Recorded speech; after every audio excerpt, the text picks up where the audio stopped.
So you moved from Arkansas to rural Tennessee. Yeah. So what's the difference in with like when you think about like this is Tennessee and this is Arkansas? I do have to say Tennessee seems to be a little bit more, even like the interstates, definitely maintained a little better. You think maybe Arkansas like is still like struggling with poverty? Yes. Yeah. I do. It's definitely a difference whenever you go there versus here. Even the back roads here.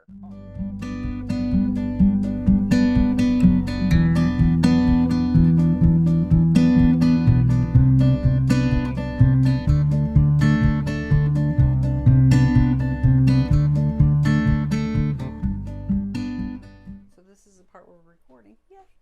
Okay. Yeah. Now does that make you nervous? Yes. That's usually what makes everybody nervous. So what do you do out here? Because we're standing in a room full of like, it looks like it ought to be like from, what's that, Southern Homes magazine or something. You're like, people, I'm serious. People like try to decorate and try to like bring things into their house. I'm like, man, you just need to see somebody's got some good junk. Yeah, for sure. That's exactly what this is. It's trendy to have like, This is like Habitat for Humanity baby blue countertop that nobody wanted, but when you contrast it with other colors, it doesn't look bad. No, it's beautiful. Like this, you can actually still see some of the concrete. These were $2 a piece at Habitat for Humanity. They're concrete forms, and I thought, but it's like you have some vision. Yeah, I think once you figure it out, or like my pickle jars, these were all house pickles. But you have to have some vision. So like when like you've done what most people think they want to do. Yeah, you really I have. guess. You moved to Tennessee. You bought some cheap land in BFE. Yeah. Yep. And then you got cows and chickens and pigs and like all the things. And you have this beautiful little soap shop. Your kids go to the local high school. So you've created a life for yourself. Yeah. Out of nothing. Yeah, but it took 12 years. It doesn't matter to figure it out. Nothing. It's out of nothing. It's nobody like said like when it gets to be like practical things like this is what I'm gonna do. This is how I'm gonna like build a life.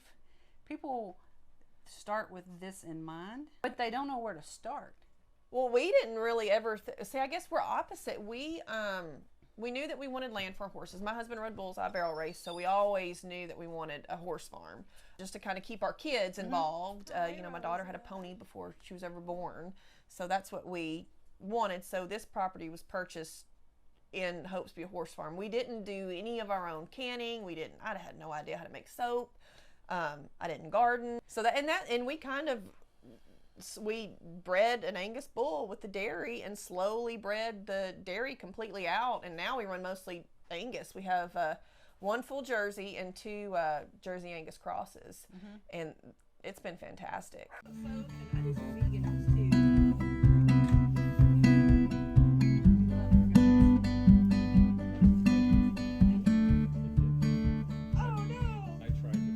Where is Cedar Hill, Tennessee? So Cedar Hill, Tennessee is in the middle of nowhere, right in between Adams and Springfield. Very small town. How do you know it's a town? Right? Because there's not a lot of stores. Right? I mean, you pass the railroad tracks. Yeah, Cedar Hill has and the post office, and then that's pretty much town. We have a dollar store.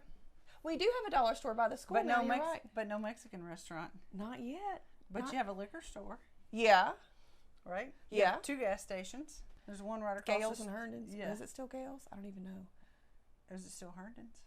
But you're not from Cedar Hill. No.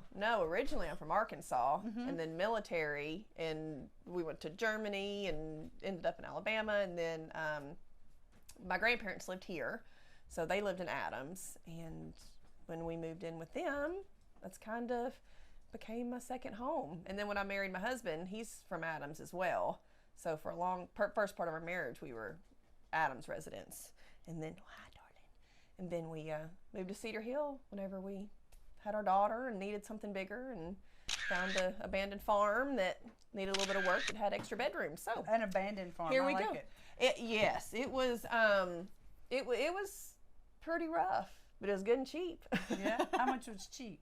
In 2010, it was $2,069, and it has just under 20 acres. 2 barns and just pond. Slow down, really slow. In 2010, you bought 20 acres.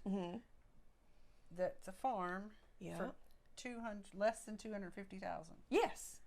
Yes, just over 200,000. That's 2010. That is not 2020 anything ever. A single wide trailer in Cedar Hill now costs more than. No kidding. Yeah, right. Right. Costs more than 220,000. Yeah. Yeah. So don't get any ideas. Like that's just it happened a long time ago, but not now. Yeah.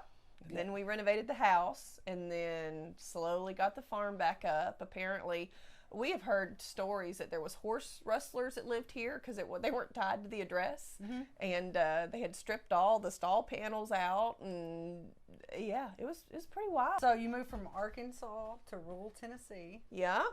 Mm-hmm. What's the difference when you think about this is Tennessee and this is Arkansas? I do have to say, Tennessee seems to be a little bit more, even like the interstates, definitely maintained a little better. You think maybe Arkansas is still struggling with poverty? Yes. Yeah. I do. It's definitely a difference whenever you go there versus here. Even the back roads here. Hey, where are you? There you come. Hi, my babies. Hi, my babies. This is Miss Jennifer. They're I love baby pigs. I do too.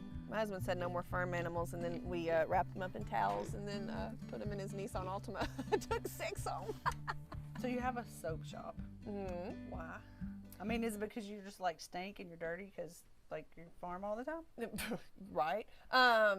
Actually, no, I never even thought about making soap until my boys were born, and it was really hard.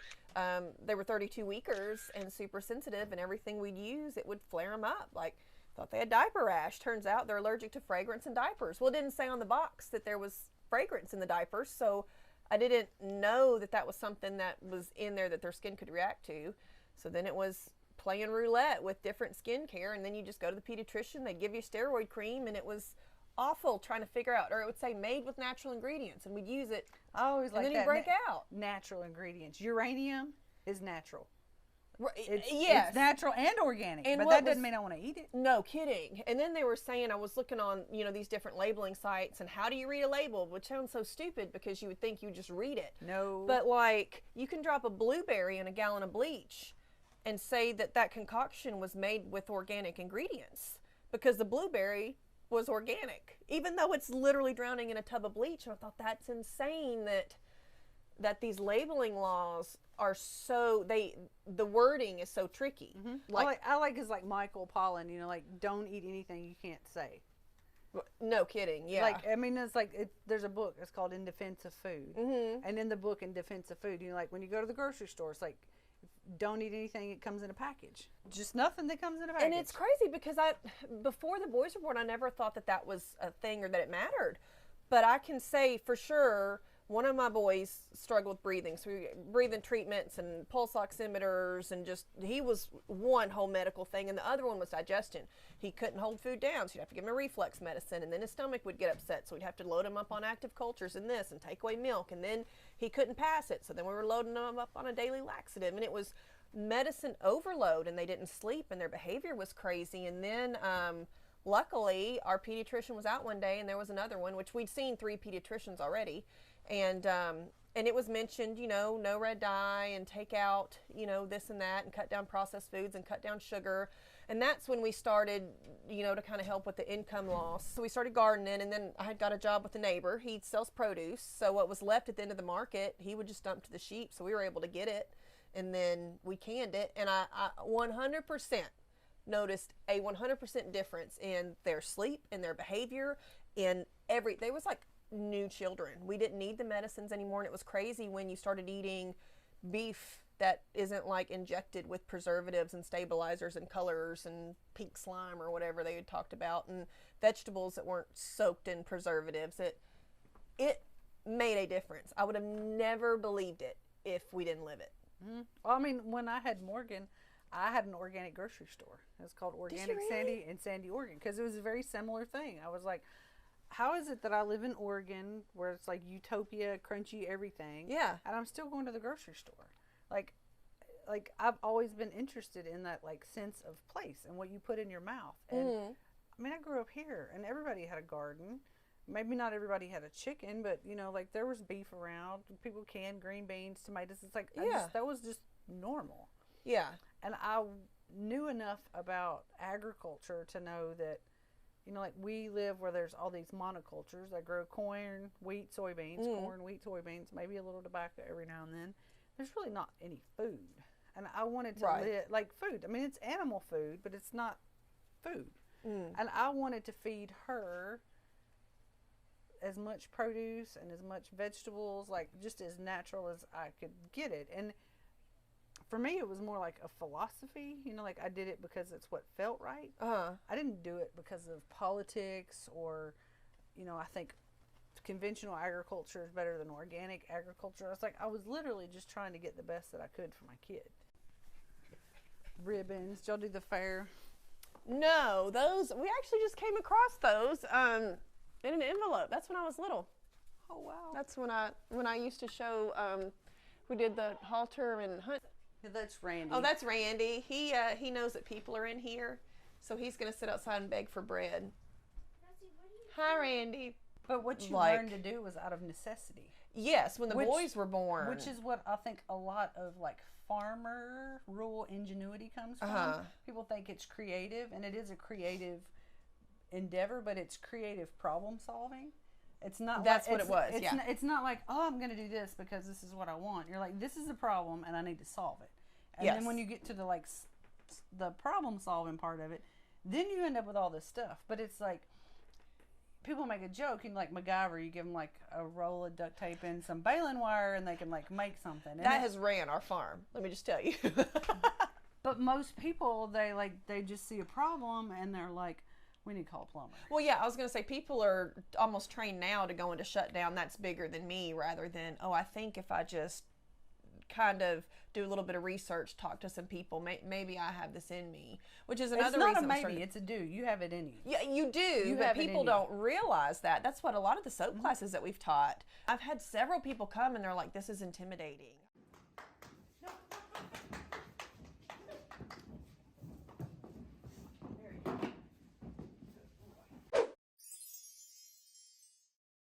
You want to take these fingers here and squeeze it off on the top so it traps all the milk down here. And then you're going to just kind of go down and it's going to push the milk out. And then once the milk's come, you open it up so the milk can drop back down into the teat. And then you go again. So with Melly, so sorry, I'm going to get it going. All right, we'll put our bucket. It's like squeezing toothpaste out of a tube. Yeah, yeah. So we're just going to kind of rub her. Sorry, my hands are cold. All right, put my bucket there. And I always keep one hand on my bucket because if she kicks, she's kicked it over and spilled it. So I used to put it in between and go on both sides. And then I lost several batches. And I'm like, I'm just going to hold. All right, you ready, girlfriend? There we go. So hold with the top two and just slide down. Top two. You want to give it a try? She's just up and doing riding lessons. You have indoor plumbing? Yes. How about that? Well, some people like assume, you know, like these are the things that people ask. You know, like when you talk about living in rural Tennessee, they're like, do you have a bathroom? I'm like, imagine that. It's even in the house. Right.